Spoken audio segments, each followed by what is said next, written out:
और good afternoon. Diwali मनाने वाले लोग, दिवाली की वजह से बहुत सारे लोग अभी सब ऑनलाइन ऑनलाइन ऑनलाइन कर रहे हैं।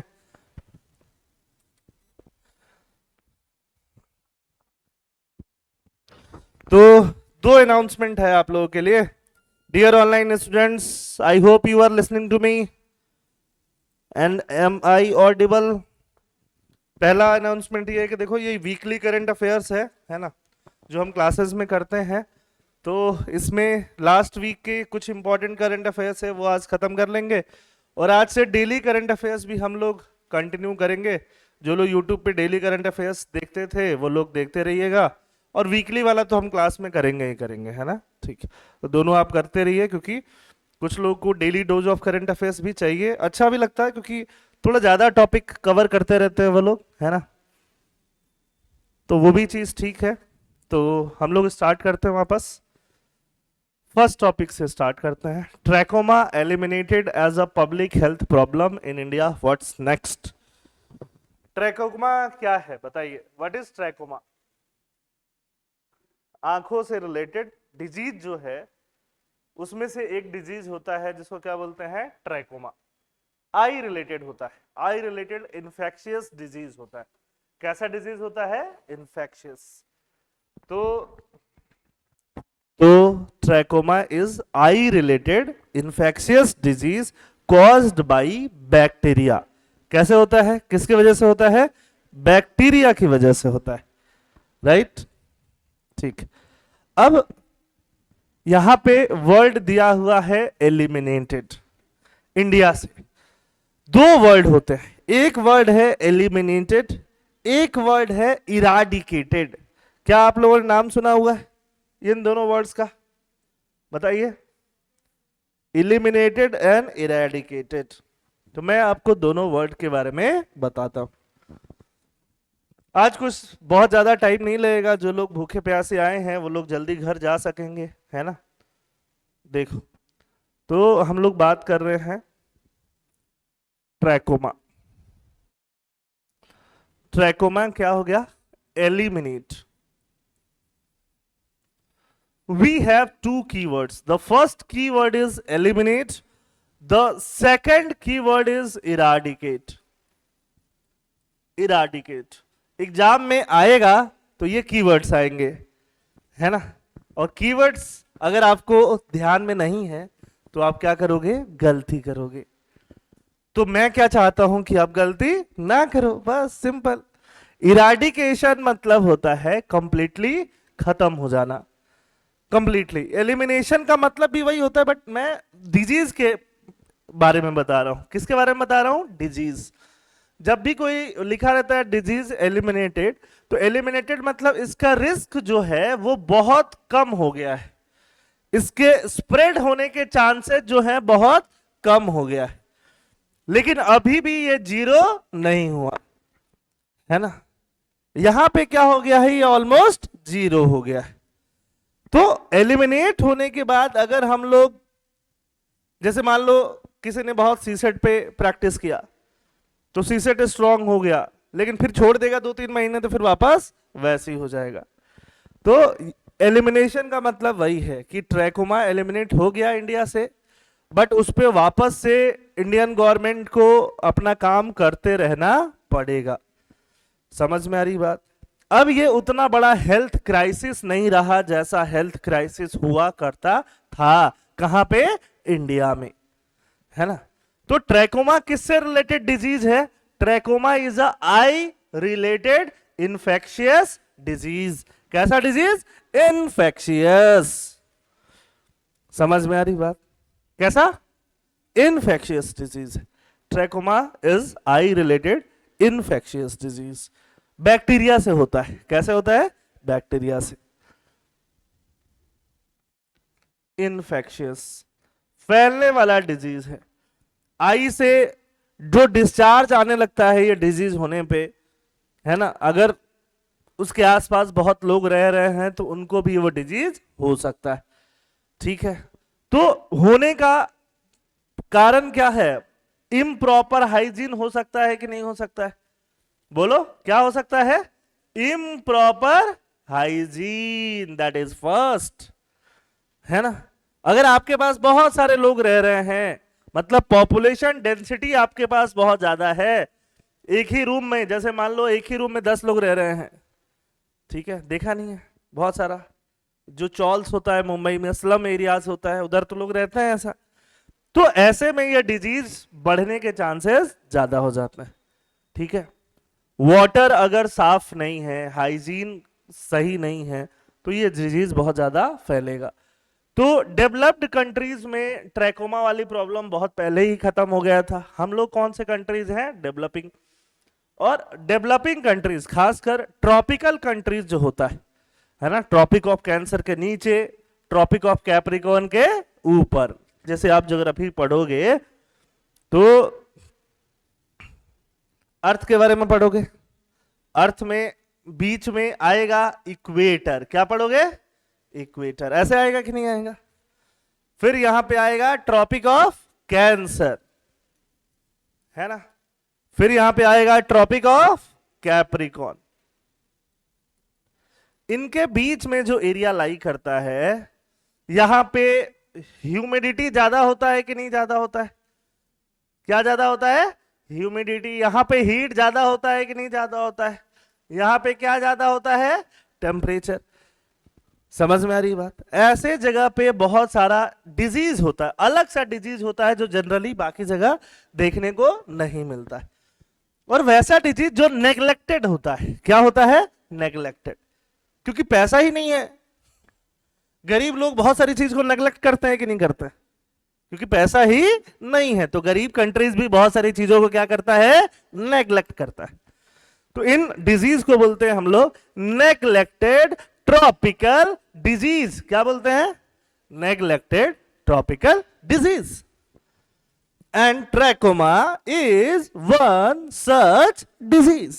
बोलो, नेग्लेक्टेड, क्या बोलते हैं? नेग्लेक्टेड ट्रॉपिकल और साथ में डिजीज। अब देखो, जो लोग अभी तक ज्योग्राफी नहीं पढ़े उनको लग रहा होगा ये क्या बना दिया, ये ऐसे ऐसे ऐसे ऐसे, अरे मतलब ये पूरा एरिया। समझ में आ रही बात है ना? यहाँ पे आपको इंडिया कुछ यहाँ पे मिल जाएगा कि नहीं मिल जाएगा, है ना, ऊपर चाइना मिल जाएगा कि नहीं मिल जाएगा, रशिया में ये सब डिजीज नहीं मिलेंगी। समझ में आ रही बात? अब तो समझ में आ रहा है थोड़ा थोड़ा। हाँ, क्यों कृष्णा? अच्छा, तुम्हारा दोस्त नहीं आया यार, सिद्धार्थ। तो ट्रैकोमा भी एक नेग्लेक्टेड ट्रॉपिकल डिजीज ही है। क्या है? Neglected tropical disease. Good, very good. तो हम लोग पढ़ रहे हैं ट्रैकोमा के बारे में। देखो इस बच्चे को, देखो, देख रहे हो, टॉर्च जला के डॉक्टर साहिबा इनको देख रही हैं। Trachoma affects regions with poor hygiene and sanitation. तो गरीबी से क्या क्या होता है देख लिया तुम लोगों ने, है ना। गरीब रहना सबसे बड़ा पाप है। अगर भगवान ने आपको लाइफ दिया है तो आप गरीबी से छुटकारा पाओ। चाय ही बनाओ तो भी अरबपति बन सकते हो, या तो पीएम बन सकते हो। नहीं, ठीक, डॉली चाय वाला। On October 8, India marked a significant achievement by eliminating trachoma as a public health problem. Public health problem नहीं रहा ये, eliminate किया हमने, eradicate नहीं किया। वैसे तो ये वर्ड सिनोनिम्स है जनरल इंग्लिश के लिए, बट इसके लिए सिनोनिम्स नहीं है, ये बात समझना है, ठीक है, ठीक। This milestone, while quite compared to other news events, hold immense importance for public health and economic stability. ठीक है, तो ये सारी चीजें हैं, अचीव हम लोगों ने किया है, ठीक है। और बढ़ते हैं। ट्रैकोमा क्या है?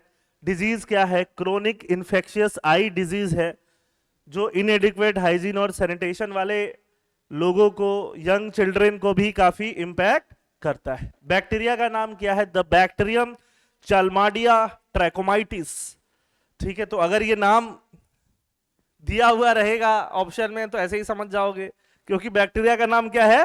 ट्रैकोमाइटिस। तो ऑब्वियसली ट्रैकोमाइटिस से क्या होगा? ट्रैकोमा होगा। बट बैक्टीरिया याद रखना जरूरी है, बैक्टीरिया की जगह वायरस, फंगस कुछ भी दे दे तो गलत नहीं करना। प्रीलिम्स वर्दी भी क्वेश्चन है ये। कैसा है? प्रीलिम्स वर्दी, प्रीलिम्स में पूछने लायक है। severe stereotypes A, B, BA and C responsible for I. Symptom and consequence क्या है? सिम्टम इंक्लूड आई इरिटेशन, वो तो ऐसे भी होता रहता है, डिस्चार्ज, आंखों से पानी आना, swollen eyelids, sensitivity to light and potential blindness if untreated. Untreated रह गया तो क्या हो जाएगा, लोग ब्लाइंड हो सकता है ना। देखो ऐसा ट्रैकोमा वाला आई ऐसा दिखता है, लाल आई हो जाता है ना कई बार, देखा है तुम लोगों ने, कैसा नहीं देखा है? ठीक है, ऐसा से ऐसा। पहले ये चीजें ज्यादा होती थी, आजकल कम हो गई हैं कि नहीं हो गई है ना। ठीक। Trachoma as a neglected tropical disease. Trachoma is one of the 20 disease classified as neglected tropical disease. तो टोटल 20 डिजीज को क्लासिफाई किया है नेग्लेक्टेड ट्रॉपिकल डिजीज WHO ने, जिसको एलिमिनेट करना है कब तक, 2030 तक करना है। ठीक है, और आपको नाम सुना होगा सस्टेनेबल डेवलपमेंट गोल का, है ना। यूनाइटेड नेशन ने बोला है कि 2030 तक हम लोगों को, पूरे वर्ल्ड को क्या दे देना है, सस्टेनेबल डेवलपमेंट। अगर डेवलपमेंट सस्टेनेबल कब होगा, जब हेल्थ अच्छा रहे। समझ में आई बात? तो उसमें गोल नंबर 3 किसके बारे में बोलता है, हेल्थ के बारे में बोलता है। तो इससे हेल्थ का भी डायरेक्ट फायदा होगा। WHO के बारे में यहाँ बेसिक इंफॉर्मेशन लिखा हुआ है, इसको तो आप समझते ही हो। एलिमिनेशन में क्या चैलेंज हुआ? While developed nation have long eliminated trachoma, India face socio-economic and environmental hurdles. इंडिया में क्या मिला? सोशियो-इकोनॉमिक और environmental hurdles. WHO का सेफ स्ट्रेटजी यहां पे लगा सकते हैं। Safe, S for surgery, A for antibiotics, F for facial cleanliness, E for environmental improvement. ये सेफ स्ट्रेटजी आपको प्रीलिम्स में ये भी पूछा जा सकता है, safe strategy related to what? समझ में आई बात है? WHO safe strategy related to what? Safety of women, पहला ऑप्शन गलत। समझ में आई बात? तो सेफ सर्जरी, अगर जो जिसको हो चुका है डिजीज, ब्लाइंडनेस की तरफ जो बढ़ चुका है, उसके लिए ऑप्शन क्या है? सर्जरी। जिसको प्रिलिमिनरी स्टेज पे है उसके लिए ऑप्शन क्या है? एंटीबायोटिक्स। और बाकी लोगों के लिए क्या है? Facial cleanliness. ऐसा नहीं कि होटल में जाओ उनके ही उससे पूछ लो, अपना अलग से टॉवेल लेके जाया करो, किसी का फेशियल टॉवेल यूज मत किया करो। अंडरस्टैंडेबल है कि नहीं है? ऑब्वियस है कि नहीं? That is hygiene. और इन्वायरमेंट को इंप्रूव करना, enhancing access to clean water and sanitation. गंदे पानी से धोएंगे तो ट्रैकोमा नहीं होगा तो क्या होगा? मुझे पैसे okay. WHO criteria for trachoma elimination, ये क्राइटेरिया है एलिमिनेशन के लिए। तो जो 15 ईयर से जो बच्चे कम है ना, या ओल्डर है, the prevalence of trachomatis trichiasis in people age 15 year and older falls below 0.2। मतलब जो 15 ईयर और उसके ओल्डर की जनता है, उसमें अगर ट्रैकोमा का प्रीवेलेंस 0.2% से कम है तो हम उसको क्या बोलेंगे? एलिमिनेटेड, है ना। और 1 से 9 ईयर के बच्चों में क्या होना चाहिए? 5% से कम होना चाहिए। मतलब बच्चों में ये डिजीज ज्यादा होता है, बड़ों में ये डिजीज कम होता है, तो 0.2 से भी कम होना चाहिए, और बच्चों में 5 से कम होना चाहिए। There is a health system capable of managing new cases, और हेल्थ सिस्टम भी अच्छा होना चाहिए। अगर ये तीनों क्राइटेरिया मीट करती हैं तो बोला जा सकता है कि वो उस कंट्री से एलिमिनेट हो चुका है क्या? ट्रैकोमा। समझ में आई बात? इरेडिकेट नहीं हुआ, केसेज अभी भी हैं, बट जो हेल्थ सिस्टम है वो टेक केयर कर लेगा। समझ में आ रही बात? इंडिया ने क्या माइलस्टोन अचीव किया, ये इंडिया की बात है। ये WHO ने क्राइटेरिया बताया, ये हम लोगों ने माइलस्टोन अचीव किया। क्या माइलस्टोन अचीव किया? 2005 में टोटल ब्लाइंडनेस में 4% केस किससे रिलेटेड था? ट्रैकोमा। 2018 में टोटल ब्लाइंडनेस में 0.008% किससे रिलेटेड है? ट्रैकोमा। मतलब जो ब्लाइंडनेस ट्रैकोमा से होने वाली थी वो ड्रास्टिकली घट गई। That means we have work on trachoma elimination. समझ में आई बात? डेटा ही तो बताएंगे, कौन बताएगा? डेटा, आटा नहीं, डेटा। ठीक है, ठीक, India has achieved a prevalence of 0.7%। India में कितना परसेंट ट्रैकोमा रह गया है? 0.7। However sporadic cases may still exist, छोटे मोटे स्पोरेडिक मतलब इधर उधर केसेस एग्जिस्ट करेंगे, बट हमारा हेल्थ सिस्टम अच्छा है, ट्रैकोमा को ठीक कर लेगा। समझ में आ रही बात? अब इतनी बड़ी प्रॉब्लम ये नहीं रही है। यहां पे एलिमिनेशन में और इराडिकेशन में अंतर भी दे दिया गया है। Eradication refers to negligible to zero transmission of the disease which is not yet the case for India. India में अभी ऐसा नहीं हुआ है, हम लोग अभी एलिमिनेशन में है। Elimination as a public health crisis अब ट्रैकोमा नहीं बनेगा। कहां पे? इंडिया में। समझ अब तो रट गया होगा आपको, समझ में आई बात? बार बार रिपीटेटिव चीजें आ रही हैं। ठीक, चलो चैलेंज क्या होता है इरेडिकेशन में? Sanitation, clean water, health education, surveillance. Surveillance भी गवर्नमेंट को नजर भी रखना पड़ता है, डॉक्टर्स को नजर भी रखना पड़ता है, उसको क्या बोलते हैं? Surveillance. Surveillance, regular surveys, public health worker के एफर्ट को रिकॉग्नाइज करना। हमने प्रोग्राम चलाया 1976 में, national programme for control of blindness and visual impairment, government ने। तो जो भी विजुअली इंपेयर्ड लोग हैं उनका ट्रीटमेंट होना, ये सारी चीजें प्रोग्राम चलाया, तो जाके आज हम लोग इस कैटेगरी पे पहुंचे हैं। स्वच्छ भारत वगैरह से भी हमने वाटर, सैनिटेशन, ये सब सारी चीजें इंप्रूव करी हैं। इसकी वजह से हम लोग ट्रैकोमा को क्या कर पाए हैं? अभी इराडिकेट के एलिमिनेट कर पाए। समझ में आ गई बात? फर्स्ट टॉपिक समझ में आ गया? ठीक। So marching on the second topic, introduction to gram panchayat level weather forecasting. Weather forecasting करना है, लेकिन कहां पे करना है? ग्राम पंचायत, है ना। अभी वेदर फोरकास्टिंग होता है कि कल बारिश होगा, और उससे समय बारिश शुरू हो जाता है, कल का पता नहीं। ठीक है, तो वेदर फोरकास्टिंग कैसे होता है? Weather forecasting with the help of satellites होता है। वेदर फोरकास्टिंग के लिए इंडिया में अलग अलग एजेंसीज बनी हैं। एक एजेंसी जो है उसका नाम है IMD। क्या नाम है? IMD, Indian meteorological department. क्या नाम है? Indian meteorological department. वह वेदर फोरकास्टिंग, फोर मतलब फ्यूचर बताता है कि आने वाला वेदर कैसा रहने वाला है ना। ठीक है, ICC जो है ना क्रिकेट बॉडी, वो वेदर फोरकास्टिंग देखती है, और देखती है जहां बारिश होगा वहीं क्रिकेट रख देती। ठीक है, खैर वो तो अलग बात हो गया। वेदर फोरकास्टिंग बहुत जरूरी है विलेजेस के लिए, विलेजेस और पंचायत के लिए। क्यों जरूरी है बेटा, क्या आप बता पाओगे? Why weather forecasting is important for the villages and for the panchayat? Agriculture, good. Village में क्या करते हैं हम लोग? Agriculture. Agriculture is dependent on rainfall, weather, है ना। सिर्फ मतलब वेदर में बहुत सारी चीजें आ जाएंगी, रेनफॉल आ जाएगा, हेल स्टॉर्म आ जाएगा कि नहीं आ जाएगा? ठीक है, और भी चीजें आ जाएंगी नहीं आ जाएंगी? अगर मान लो हेल स्टॉर्म होने वाला है, ओले पड़ने वाले, अगर इसका पहले से फोरकास्टिंग हो, किसी ने क्रॉप लगा रखा है, तो क्या कर सकता है? ऊपर ऊपर प्लास्टिक लगा सकता है ना, प्लास्टिक का ऐसे टेंट लगा सकता है लंबा। ठीक है, बस क्या होगा? 2 से 3 दिन का उसका रेंट का खर्चा आएगा, और क्या होगा? अदरवाइज तो उसका सारा क्रॉप क्या हो जाएगा? बर्बाद हो जाएगा ओले पड़ने से।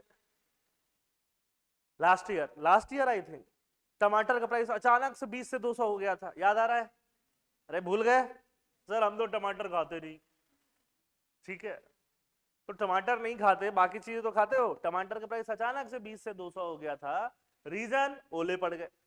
क्या पड़ गए? ओले ओले ओले, हेल स्टॉर्म, जिसको हम लोग क्या बोलते हैं? ओले, बड़े बड़े पत्थर। अब वो टमाटर ऐसे था, ऐसे आके ओला लगा, केचप बन गया।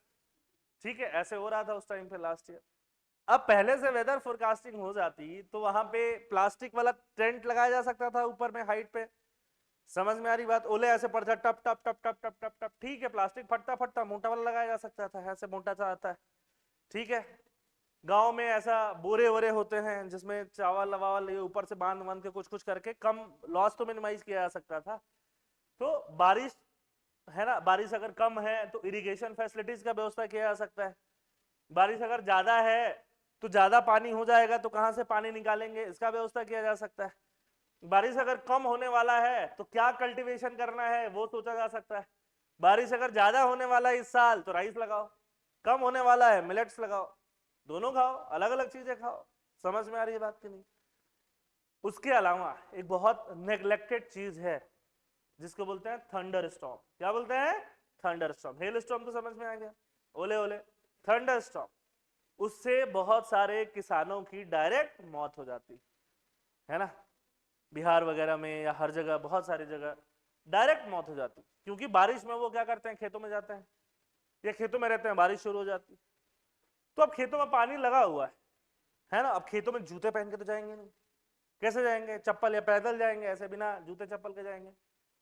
और जो ऐसे थंडर स्टॉर्म पड़ता है और वाटर उसका गुड कंडक्टर होता है, वाटर में फैल जाता है, जहां गिरता है उधर, वहां यहां गिरा वहां कोई है, खटक, समझ में आई बात? डायरेक्ट डेथ हो जाता है, ऑप्शन भी नहीं होता सरवाइव करने का। समझ में आई बात? कई बार लोगों को नॉलेज नहीं है कि पेड़ के नीचे नहीं खड़ा होना चाहिए हेल स्टॉर्म, अगर ये हेल स्टॉर्म नहीं, क्या बोलते हैं इसको, थंडर स्टॉर्म आ रहा है तो डायरेक्टली बड़ी चीजों पे गिरता है, पेड़ पे गिर सकता है, हाइटेड चीजों पे गिरता है वो, है ना, पोल पे गिर सकता है, वहां से खटाक से खींच के अंदर हो जाता है। तो ये सब पूरा क्या है, वोल्टेज है, करंट है ना, करंट का फ्लो है एक तरह से। तो इन सब चीजों को रोका जा सकता है, डेथ्स को प्रिवेंट किया जा सकता है, एग्रीकल्चरल प्रोडक्टिविटी को एनहेंस किया जा सकता है अगर पंचायत लेवल पे वेदर की फोरकास्टिंग, और पंचायत लेवल पे जो छोटा मोटा डिजास्टर आता है उससे भी बेटर प्रिपेयर्ड रहा जा सकता है। क्या रहा जा सकता है? प्रिपेयर्ड। अरे बारिश ज्यादा होने वाला है तो हम बारिश रोक तो नहीं सकता, अरे बारिश रुक जा, अब ऐसे संत लोग तो रहे नहीं, बारिश तू चला जा, खुद जा सकते हैं, ठीक है, घर पे लॉक कर दिया, चले गए, गांव बह गया, कोई आदमी तो नहीं बहा, तो ये सारी चीजें हो सकती। तो यही है ये article. The article discusses India recent launch of a localised weather forecasting initiative at the gram panchayat level, marking a significant step in empowering rural community with climate change, है ना। लॉन्च कब हुआ? 24 अक्टूबर। लॉन्च में minister of Panchayati Raj, earth sciences, science and technology सब लोग थे मिला जुला के। कोलेबरेशन आईएमडी रहेगा ही, क्योंकि फोरकास्टिंग कौन करेगा? आईएमडी करेगा। Ministry of earth science, Panchayati Raj minister, ये लोग मिलजुल के रियल टाइम में वेदर फोरकास्ट अपडेट करेंगे। रियल टाइम समझते हो कि अभी होने वाला है, कल परसों, इसको क्या बोलते हैं हम लोग? रियल टाइम बोलेंगे, है ना। अभी देखो हमारा लास्ट सेंसस कब हुआ था, बोलो? 2011 में, और कितने साल में हो जाना चाहिए? 10 साल। अभी क्या चल रहा है? 2000, मतलब 2011 का डेटा उठा के 2024 में गवर्नमेंट स्कीम बना रही है, फायदा होगा? नहीं होगा। समझ में आ रही बात? ठीक है, यही सब चीजें हैं लाइफ में। Purpose and goal, empowering rural communities, है ना। अब आपको ये सब पॉइंट्स हैं, पॉइंट्स में ये तो है कि एग्रीकल्चर वगैरह, ये पॉइंट हुआ कि नहीं? Empowering rural community, rural community क्या हो रही है? इंपावर हो रही। समझ में आ रही बात? आपको पढ़ाया जाएगा तो ठीक है, जॉब लेगा, यो इंपावर हो रहे हो कि नहीं हो रहे? क्या हो रहे हो? Empower. Improving agricultural decision making, agriculture का डिसीजन मेकिंग क्या होगा? इंप्रूव होगा। ठीक है, देखो ये लोग अपने 4-5 लोग, doctor Jitendra Singh, doctor M Ravichandran, Rajiv Ranjan Singh, ये सब मिलके ये लोग स्टार्ट कर रहे थे। अवेलेबल फोरकास्ट डेटा, अब बात यह है कि ये वेदर फोरकास्टिंग का डेटा कहां मिलेगा? पंचायत वालों को, है ना, गांव वालों को अगर सर्च करना है अपने अपने पंचायत के लिए, हर पंचायत के लिए अलग अलग का मिलेगा, तो उसके लिए ई ग्राम स्वराज करके ऐप है ना, ई ग्राम स्वराज वेबसाइट वगैरह होगा, वहां पे वो लोगों को मिल जाएगा। ग्राम मानचित्र पोर्टल, ग्राम मानचित्र पोर्टल पे मिल जाएगा, एज वेल एज मेरी पंचायत ऐप पे मिल जाएगा। तो बहुत सारा ऐप इंस्टॉल करके रखते हैं लोग, है ना। गांव में वैसे भी स्विगी जोमेटो की जरूरत नहीं है, तो वो जो ऐप का स्पेस खाली हो रहा है, ये ऐप लगा सकते हैं वहां पे। ठीक है, तो गवर्नेंस हम लोग पढ़ने वाले हैं, गवर्नेंस आगे पढ़ेंगे मेंस के टाइम पे। तो गवर्नेंस जो होता है, मतलब गवर्नमेंट कैसे काम कर रही है, कैसे लोगों का भला कर रही है, वो आजकल ऐप से भी हो जाता है। हो जाता है कि नहीं हो जाता? इंटरनेट से भी हो जाता है। उसको ई गवर्नेंस बोलते हैं। क्या बोलते हैं? E governance. समझ में आई बात? तो ये सब, ये तीनों के तीनों ई गवर्नेंस के क्या है? एग्जाम्पल है। क्या है? एग्जाम्पल। जब मैं आपको गवर्नेंस पढ़ाऊंगा ई गवर्नेंस पढ़ाऊंगा तो मैं एग्जाम्पल आपसे पूछूंगा। किससे पूछूंगा? समझ में आई बात? तो मैं जो जिस पे अब मैं करंट अफेयर्स पढ़ाते हुए देखो नोट्स दिखेगा बड़ा कि ये पूरा पूरा नोट्स बना ले, नहीं, जिस पे मैं फोकस कर रहा हूं कीवर्ड्स पे और एग्जाम्पल्स पे, आपको भी उसी पे फोकस करना है। समझ में आई बात? है गिरीश? लेट आया नालायक, क्या कर रहे थे? रूम शिफ्ट कर लिए? आज ही कर रहे थे? तो फिर नहीं तो आज तो बहाना हो गया। अगर तुमने कल रूम शिफ्ट किया है तो आज लेट आना तो बहाना हो गया। सही बोल रहा हूं कि नहीं? मतलब तुमने आपने आपको वो लेवरेज खुद दिया कि चूंकि तुमने कल रूम शिफ्ट किया है तो तुम आज लेट हो सकते हो, ऐसा मन में सोचा कि हाँ चलेगा। सही बात है कि नहीं? अगर तुम चाहते तो लेट नहीं हो सकते थे। सही बोल रहा हूं कि नहीं? नहीं बोलेगा गिरीश, कुछ बोलेगा नहीं आज। खैर कोई बात नहीं। Support for farming activities, micro forest empower farmers to plan agricultural task more accurately. सही बात है। एडाप्टिंग टू क्लाइमेट चेंज, मैंने बोला कभी मिलेट उगा लो कभी कुछ उगा लो, जैसे भी करना है कर लो। लोकलाइज्ड फोरकास्टिंग का इंपॉर्टेंस क्या रहेगा?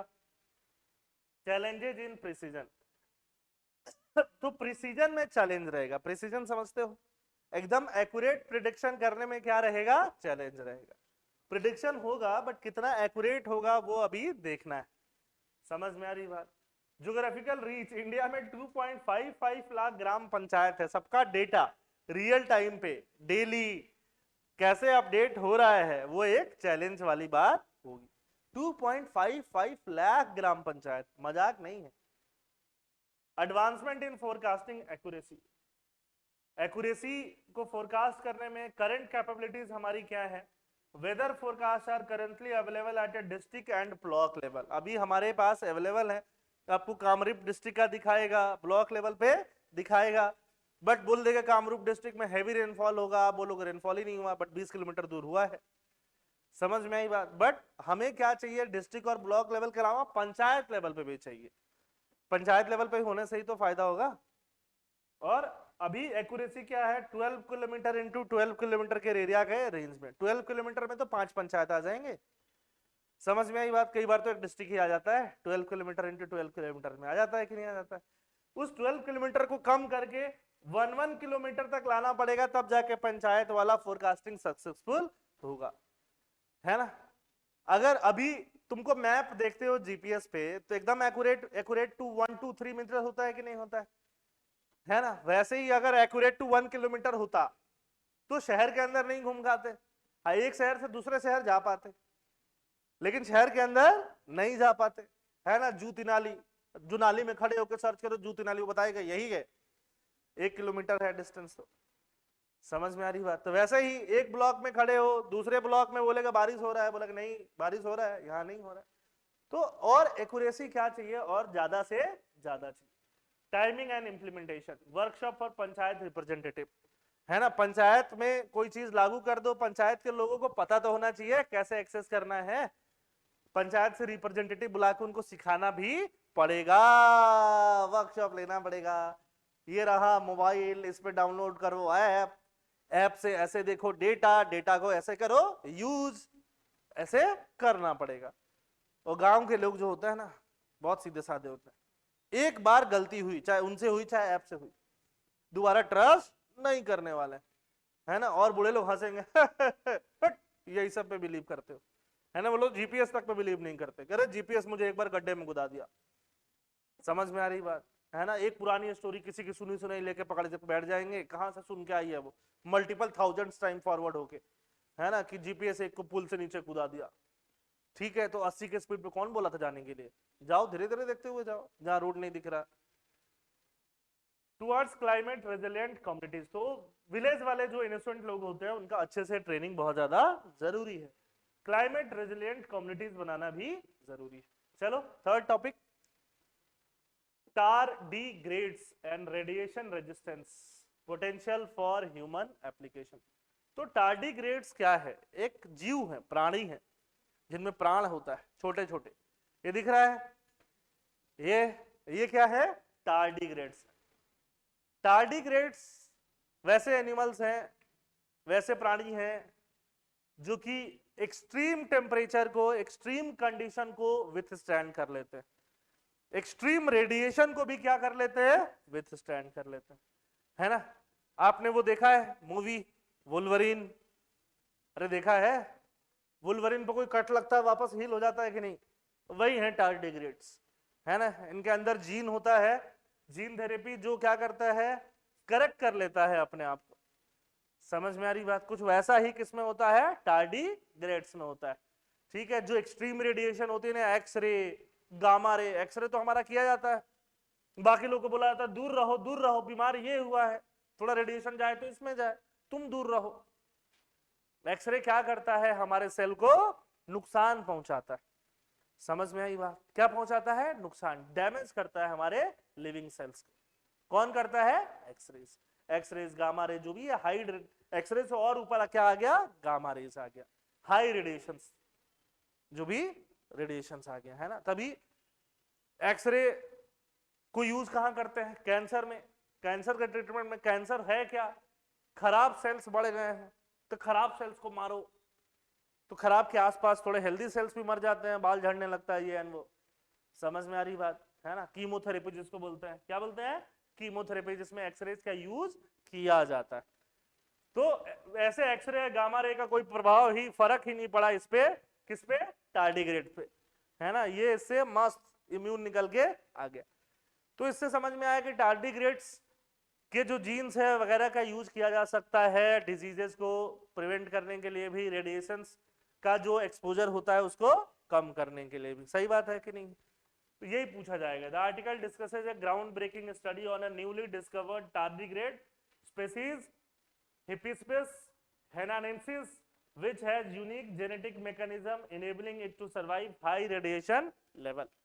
जो हाई रेडिएशन लेवल को क्या करेगा, सरवाइव करेगा, हाई रेडिएशन।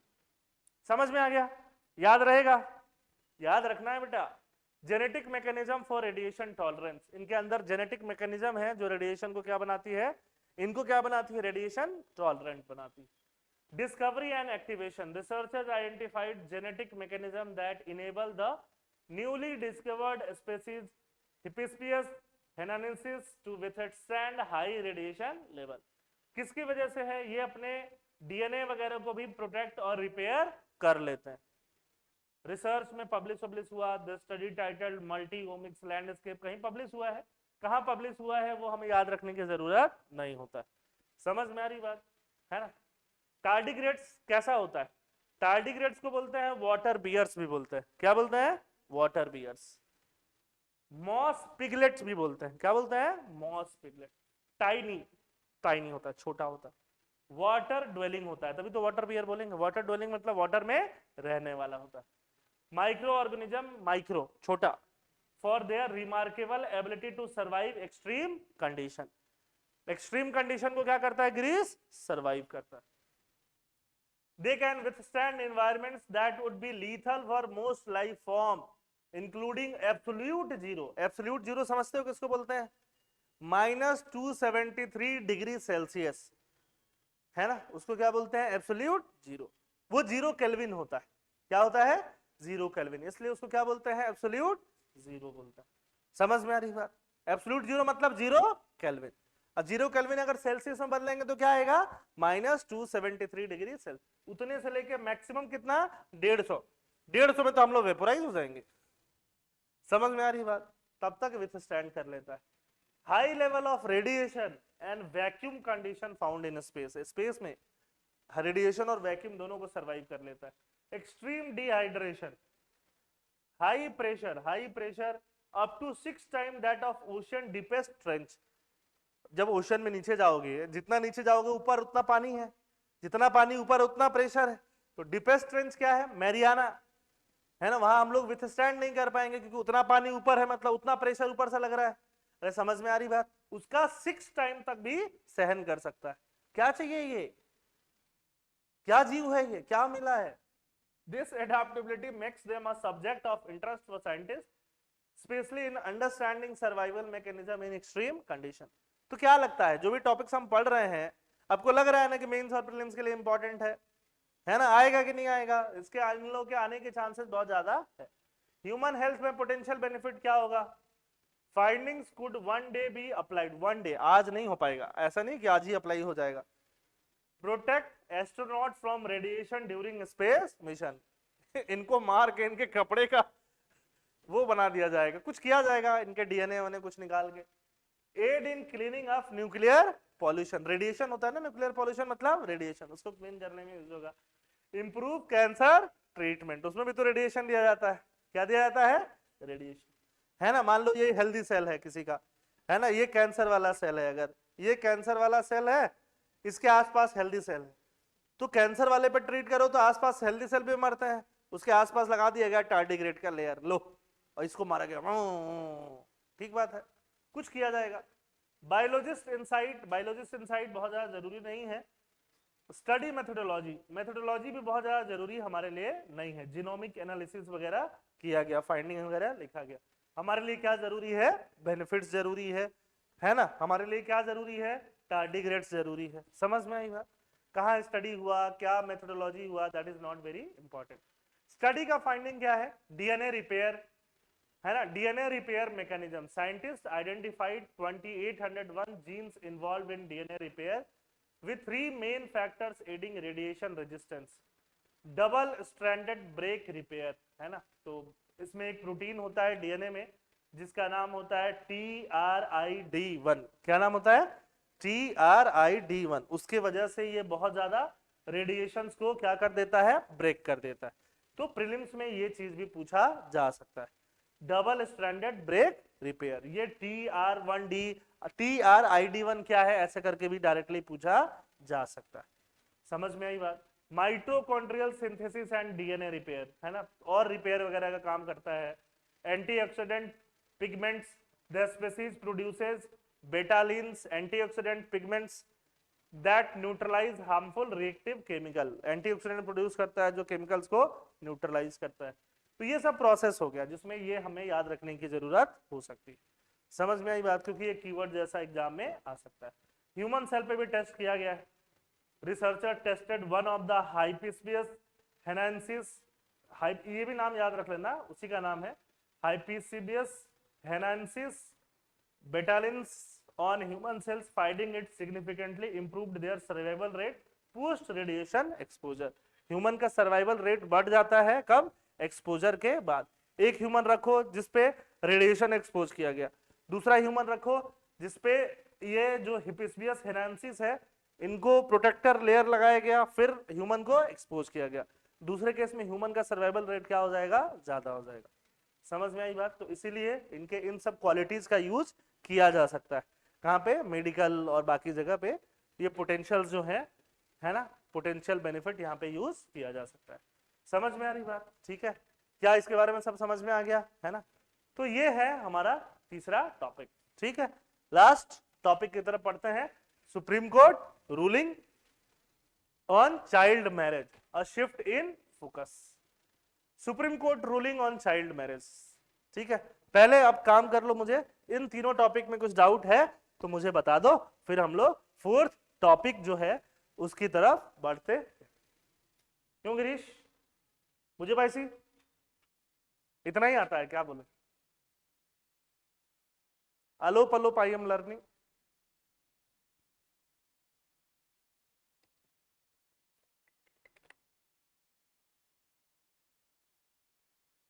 मनीषा बोल रहे हैं साउंड कम हो गया, बेटा बोल नहीं रहा अभी इसलिए साउंड कम लग रहा है।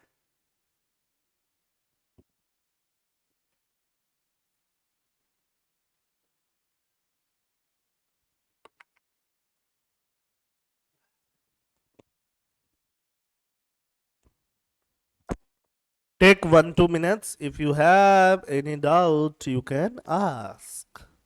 Ask. Then we will start.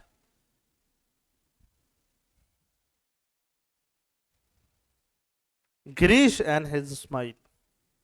क्यों गिरीश?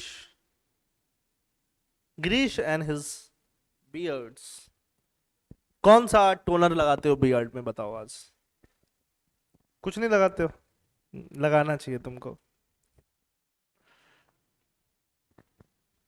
देखो सुप्रीम कोर्ट का रूलिंग क्या आया चाइल्ड मैरिज पे, वो बात करते हैं। चाइल्ड मैरिज तो आप समझ रहे हो, है ना। क्या होता है चाइल्ड मैरिज, बताओ। What is the legal age for marriage in India, बोलो। है for girls it's 18 years, for boys it's 21 years. अगर 21 साल से कम का लड़का है तो उसकी शादी चाइल्ड मैरिज मानी जाएगी, अगर 18 साल से छोटी लड़की है तो उसकी शादी चाइल्ड मैरिज मानी जाएगी, है ना। यही लीगल एज है। लीगल एज से कम पे शादी को क्या बोल सकते हो, चाइल्ड मैरिज बोल सकते हो।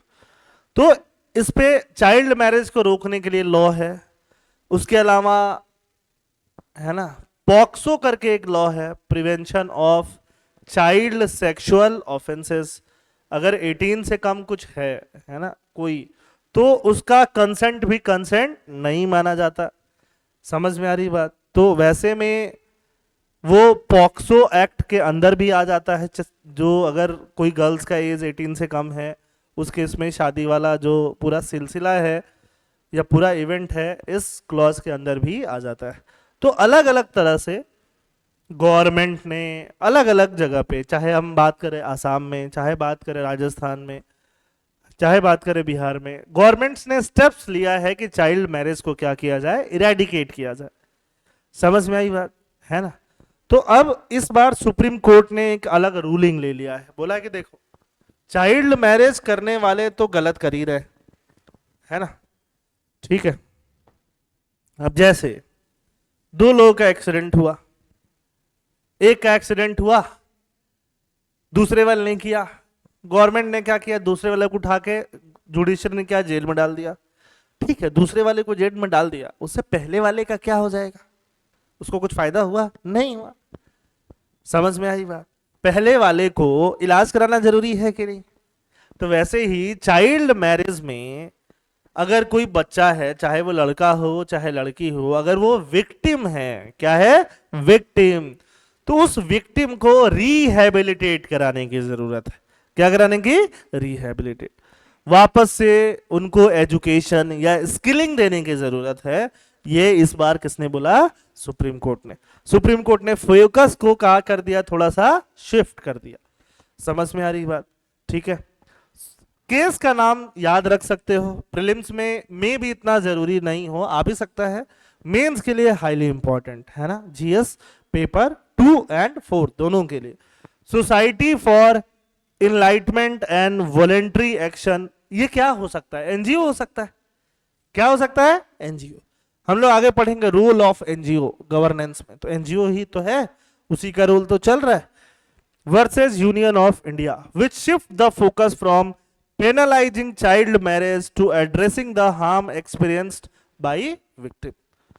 चाइल्ड मैरिज को क्या करना है, पेनलाइज करना है, उससे शिफ्ट करके कहां पे ले गए ये लोग, जो भी विक्टिम पे हार्म होता है उसको एड्रेस करने के लिए। ठीक है, ये हो गया जजमेंट।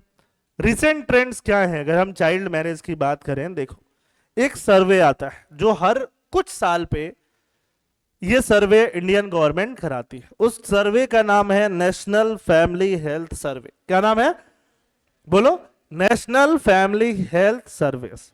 इसको हम प्यार से बुलाते हैं NFHS। क्या बुलाते हैं, NFHS, बोलो, NFHS। तो NFHS जो है, NFHS एक बार 2005 में भी हुआ, 2021 में भी हुआ। 2005 में चाइल्ड मैरिज इंसिडेंट कितने थे, 47।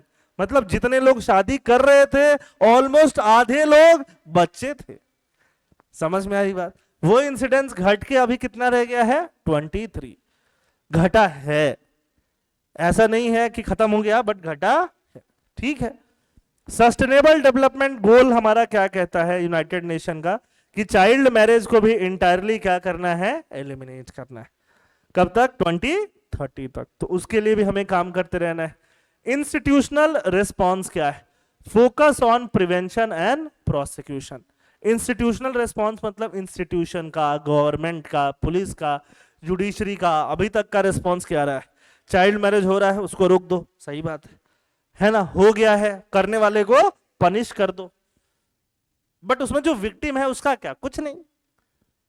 तो अभी जो सुप्रीम कोर्ट का स्टैंड है कि उसमें जो विक्टिम है उसको क्या करने की जरूरत है, रिहेबिलिटेट करने की जरूरत है। समझ में आई बात? ठीक है।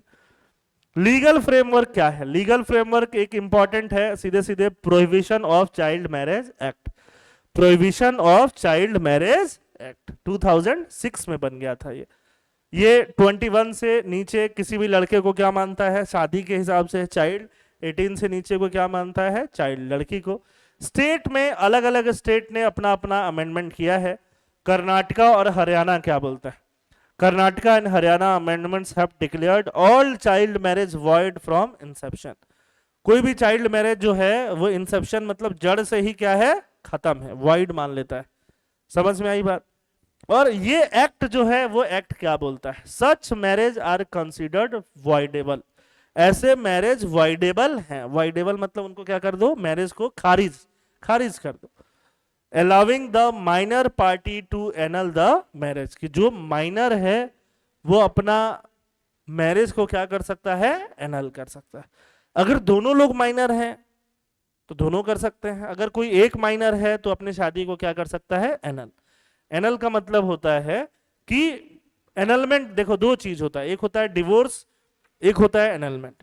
डिवोर्स इस चीज को रिकॉग्नाइज करता है कि हाँ आप दोनों लोग पहले शादीशुदा थे, अब आप दोनों लोग क्या हो, डिवोर्सी हो, ये डिवोर्स बोलता है। एनलमेंट क्या बोलता है कि शादी कभी हुआ ही नहीं। समझ में आई बात? रीस्टोर, वापस टू ग्राउंड जीरो लेके जाता है ना। तो इसमें इस एक्ट के तहत किसका व्यवस्था था, एनलमेंट का। Until एनल्ड the marriage is valid, ये एक्ट ऐसा बोलता था जब तक एनल नहीं कराया जाए तब तक मैरिज क्या है, वैलिड होता है। बट कर्नाटका और हरियाणा का एक्ट क्या बोलता है, तुम एनल कराओ नहीं कराओ मैरिज क्या है, पूरा वॉइड ही है। समझ में आई बात? स्टेट स्पेसिफिक अपना अलग अलग लॉ हो सकता है। ठीक है, तो ये 2006 से लॉ चल रहा है। एनलमेंट और डिवोर्स में आपको अंतर समझा दिया मैंने। एनलमेंट मतलब कि ऐसा कभी हुआ ही नहीं था। डिवोर्स मतलब रिकॉग्नाइज करता है कि हाँ आप लोग शादीशुदा थे बट आप लोगों ने अब क्या ले लिया है, डिवोर्स ले लिया है। समझ में आ रही बात? ठीक। डिवोर्स का ग्राउंड होता है क्रुएलिटी, एडल्ट्री, ये सब डिवोर्स के क्या हो सकते हैं, ग्राउंड। क्रुएलिटी, कोई हस्बैंड क्रूएल हो या वाइफ भी क्रूएल हो सकती है ना। पहले तो वाइफ क्रूएल नहीं होती थी बट आजकल इसके इंसिडेंट्स काफी, पता नहीं क्यों है हो रहे हैं बट आजकल काफी है ना। एडल्ट्री तो आप समझ रहे हो है ना, एक्स्ट्रा मैरिटल अफेयर्स को हम लोग क्या बोलते हैं, एडल्ट्री बोलते हैं। पहले ये भी नहीं होता था, अब ये भी ज्यादा है। ठीक है, based on applicable personal laws. Personal laws किसको बोलते हैं, पर्सनल लॉज मतलब रिलीजन बेसिस पे भी मैरिज रिलेटेड लॉ बना हुआ है ना। हिंदू मैरिज एक्ट जो लागू होता है हिंदू लोगों पे, सिख लोगों पे, बुद्धिस्ट लोगों पे, जैन लोगों पे, वो क्या है, हिंदू मैरिज लॉ है ना। मुस्लिम के लिए उनका पर्सनल लॉ है, मुस्लिम बोर्ड जो है पर्सनल लॉ वगैरह लगता है। ठीक है, तो अलग अलग रिलीजन के हिसाब से अलग अलग मैरिज और डिवोर्स का लॉ बना हुआ है। अगर वो सारा लॉ कंबाइन करके एक ही लॉ बना दिया जाए तो उसको क्या बोला जाएगा, यूनिफॉर्म सिविल कोड। क्या बोला जाएगा, यूनिफॉर्म सिविल कोड, मतलब यूसीसी। वो कॉन्स्टिट्यूशन में कहां दिया हुआ है, आर्टिकल नंबर 44 में दिया हुआ है। अगर आज कोई क्राइम करे तो जज सजा सुनाते समय ये देखेगा कि जो क्रिमिनल है वो कौन से रिलीजन या कौन से कास्ट का, ये देखेगा नहीं देखेगा। मतलब क्रिमिनल लॉ सबके लिए क्या है, सेम है इंडिया में। बट डिवोर्स का लॉ सबके लिए सेम नहीं है, वो बेस्ड ऑन क्या है, रिलीजन। उसको क्या बोलते हैं, सिविल लॉ। क्या बोलते हैं, सिविल। पर्सनल अलग अलग पर्सन पे, रिलीजन पे बेस्ड, उसको यूनिफॉर्म करने की जो बात चलती है उसको क्या बोलते हैं, यूसीसी बोलते हैं। समझ में आ रही बात? ठीक। Additional legal remedies, the PCMA offer civil remedies. PCMA जो एक्ट है प्रिवेंशन ऑफ चाइल्ड मैरिज का, वो क्या बोलता है, maintenance for the affected individual, मतलब पैसा। मेंटेनेंस का मतलब क्या होता है, पैसा। जो अफेक्टेड इंडिविजुअल हो उसको क्या मिलते रहना चाहिए, मेंटेनेंस मिलते रहना चाहिए। Residence order to secure living arrangement, उनके लिए घर का अरेंजमेंट जो अफेक्टेड इंडिविजुअल है या जो उसमें विक्टिम है उसके लिए। Return of gifts exchange during the marriage ceremony, है ना। अगर शादी खत्म हो गया तो शादी में इधर घर मिला है वापस करो, गाड़ी मिला है वापस करो। समझ में आई बात? This ruling emphasized the importance of not only enforcing law against child marriage, but also ensuring that those affected receive the necessary support and resource to navigate their circumstances effectively। तो ये सारी चीजें चलती हुई आ रही हैं। हमारे पास पीसीएमए के अलावा protection of children from sexual offence POCSO भी है, बताया मैंने।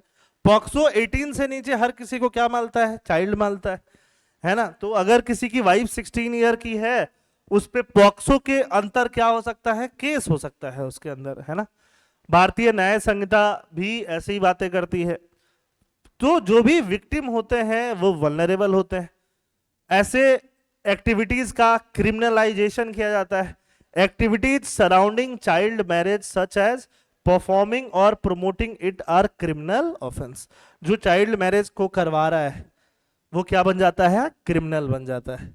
उसको एज ए क्रिमिनल ट्रीट करके जेल में डाला जा सकता है, इन सब लॉज के आधार पर। समझ में आ रही बात है ना। खासकर पेरेंट्स वगैरह जो अगर कोई पंडित या मौलवी इस शादी में शामिल है, जो शादी करवा रहे हैं, उन सबको किस में डाला जा सकता है? क्रिमिनल बनाया जा सकता है। Engaging in sexual activity with a minor including within the context of child marriage is also criminalized। कौन से लॉ से? पॉक्सो से। पॉक्सो क्या बोलता है? 18 साल से नीचे हर कोई क्या है? बच्चा है। पॉक्सो समझ में आ गया। पॉक्सो एक्ट कब आया था? 2012 में। चाइल्ड रिलेटेड सेक्सुअल ऑफेंस को कम करने के लिए, रोकने के लिए और ऐसे लोगों को पनिश करने के लिए अलग से क्या बनाया गया? पॉक्सो। उसमें जो पनिशमेंट होता है वो नॉर्मल सेक्सुअल क्राइम से क्या होता है? ज्यादा हार्श होता है। समझ में आई बात? ठीक है। और ऐसा इसलिए जरूरी होता है क्योंकि चाइल्ड के साथ जो भी सेक्सुअल इंसिडेंसेस हैं, कई बार उनके बहुत near and dear and close and relatives लोग उसमें क्या होते हैं? शामिल होते हैं। और इसीलिए इसको रिकॉग्नाइज करना बहुत ज्यादा जरूरी था। एक वर्ल्ड का, यूनाइटेड नेशन का कन्वेंशन था, convention on the rights of child. वो कब इंप्लीमेंट हुआ? 1919 में। इंडिया ने भी उसको क्या किया? रेटिफाई किया। रेटिफाई मतलब एक्सेप्ट किया कि हम भी इस चीज को क्या फॉलो करेंगे? फॉलो करेंगे। Rights of the child. तो 18 साल से छोटा चाइल्ड जो है, वो जो छोटा है वो क्या है? चाइल्ड ही है। उसी बिहाफ पे हमने कौन सा लॉ बनाया? पॉक्सो। मतलब उसमें ये जो हमने अग्री किया है वो चीजें भी किसके अंदर है? पॉक्सो के अंदर। समझ में आ रही बात? ठीक है। मतलब हमारे ऊपर अगर हम एग्जाम में लिखेंगे आंसर, तो हम ये भी लिखेंगे हम इंटरनेशनल ऑब्लिगेशन से भी दबे हुए, है ना। चाइल्ड की लाइफ बचानी है या उसको स्वेच्छा देना है। समझ में आ रही बात? ये तो एक पॉइंट हो ही गया। इंटरनेशनल ऑब्लिगेशन भी क्या हो जाता है? दूसरा पॉइंट हो जाता है। समझ में आ रही बात? ठीक है। Criminal liability, the combined application of these law. बहुत सारे लॉ हो गए। These law can lead to criminal action against the entire family of the minor। क्योंकि माइनर को तो नहीं पता, पता भी है तो जबरदस्ती कराया जा रहा है, बट उसके इंटायर फैमिली, है ना, पापा मम्मी भाई बहन जो भी मेजर होगा, 18 प्लस होगा, सबको उसमें डाला जा सकता है ना। कोई बहन बोले कि नहीं मुझे क्या, तुम्हें क्या, तुम 18 प्लस हो ना, जाके पुलिस में कंप्लेन करती, तुम्हें ये। समझ में आ रही बात है ना। Including parents, husband and in laws, सबको। This can exacerbate the vulnerability of child, leaving them without adequate preparation। मतलब अगर सबको जेल ही में डाल दोगे तो बच्चा खाना कैसे खाएगा? समझ में आई बात है ना। अगर 15 ईयर 16 ईयर का कोई है, उसकी शादी हो गई जबरदस्ती और सबको जेल में डाल दिया गया, है ना। 15-16 वाला क्या करे? ताली बजाए घर पे बैठ के अकेले, करे क्या? तो वो वाला जो पार्ट है वो इंटायरली क्या है? मिसिंग है। उसी को फिल करने का किसने बात बोला है? सुप्रीम कोर्ट ने। समझ में आ रही बात? ठीक है। हेल्थ केयर, कई बार ये लोग face fear of criminal repercussion में hinder access to essential sexual and reproductive health care service भी नहीं मिल पाता, मेडिकल असिस्टेंस भी नहीं मिल पाता, ये सारा देना होता है ना। क्रिमिनल प्रोसिक्यूशन भी बहुत हुआ है। अगर हम 2008 से लेके 2017 तक जो भी 73 जजमेंट्स होते हैं उनका स्टडी अगर किया जाए, है ना। तो बहुत सारा केस जो था वो क्या था, सेल्फ इनिशिएटेड केस था। ठीक है, तो ये केस, ये डेटा हमारे लिए उतना जरूरी नहीं है। जरूरी क्या है, बच्चे का ऑटोनॉमी जरूरी है, बच्चे के आगे पूरी लाइफ पड़ी हुई है। Many underage individual may choose to marry to escape adverse situation such as neglect, abuse or the threat or forced marriage, है ना। तो कई बार ऐसा ये लोग काम करते हैं। This decision can reflect young people asserting their agency within a patriarchal society where development is seen as a way to legitimize their relationship. Elopement, है ना। अब कई बार लड़के जो होते हैं, लड़कों का घर में इज्जत नहीं है ना, शादी कर देने पे इज्जत हो जाती है। ठीक है कि अब मेरा फैमिली, मैं देखूंगा, मैं काम करूंगा, मैं घूम के आऊंगा। ठीक है, तो कई बार उस चीज से स्केप करने के लिए भी वो लोग क्या करते हैं, शादी को हाँ बोल देते हैं जल्दी से। ये सब पुअर फैमिलीज में काफी प्रोमिनेंट देखने को मिलता है। समझ में आ रही बात। खैर, सुप्रीम कोर्ट का जजमेंट क्या बोलता है, रिहेबिलिटेट करो, है ना। बहुत सारी चीजें दो उनको, अलग अलग स्कीम्स उनके लिए लेके आओ, सपोर्ट सिस्टम लेके आओ। ठीक है, सो दैट कि जो वुमेन है वो अपना एजेंसी को क्या कर पाए, असर्ट। एजेंसी का मतलब समझते हो, जिनकी इंग्लिश बहुत अच्छी होगी वो समझते हैं what is women agency. Question ही आ सकता है ये 10 मार्क का, 15 मार्क का। एजेंसी का मतलब होता है सेल्फ कंट्रोल, मतलब आप अपने लाइफ का कितना डिसीजन खुद से ले पाते हो उसको क्या बोलते हैं, एजेंसी। समझ में आई बात। तो being a man, maximum decision आप खुद से ले पाते हो कि एपीएससी का तैयारी करेंगे, ग्रेजुएशन में क्या करेंगे, ग्रेजुएशन के बाद क्या करेंगे, शादी किससे करेंगे, कब घूमने जाएंगे, कब घूम के आएंगे। बट बीइंग अ वुमेन, अगर कोई अपने लाइफ डिसीजन खुद से नहीं ले पाती, that means she doesn't have women agency. Agency का मतलब समझे ना, व्हाट इज एजेंसी, है ना। तो सबसे जरूरी चीज क्या है, टू असर्ट देयर एजेंसी। समझ में आ रही बात। जितना कोई इंपावर होगा खुद से, उतना ज्यादा वुमेन एजेंसी अचीव होगा। समझ में आ रही बात, ठीक है।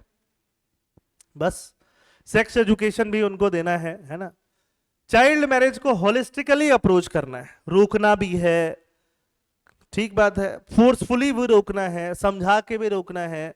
उसके जितने कॉन्सिक्वेंस होते हैं, चाहे डिजीज से रिलेटेड, उसके लिए सेक्स एजुकेशन भी है और मेडिकल केयर भी प्रोवाइड करना है, रिहेबिलिटेट भी कराना है, वुमेन एजेंसी को भी इंश्योर करना है, सारे एंगल को क्या करना है, फुलफिल करना है। समझ में आ रही बात, ठीक। So these are all the topics for today, है ना। फोर्थ टॉपिक बस सिर्फ एक एंगल से इंपॉर्टेंट था, चाइल्ड मैरिज बार बार न्यूज में आता है ना, उसको बार बार कवर करने का लॉजिक नहीं होता, but there was just one angle why it was important, कि सुप्रीम कोर्ट ने इसमें एक एंगल और पकड़ा इस बार, कि सब किसी को जेल में डाल दोगे उसके बाद वो लड़की बच गई उसका क्या। समझ में आ रही बात। तो बस वो एंगल यहाँ पे इंपॉर्टेंट था। समझ में आ रही बात, ठीक है। तो we have covered all this topic. बाकी कुछ डाउट हो तो पूछ सकते हो, otherwise your current affairs class is over for today. बोलो।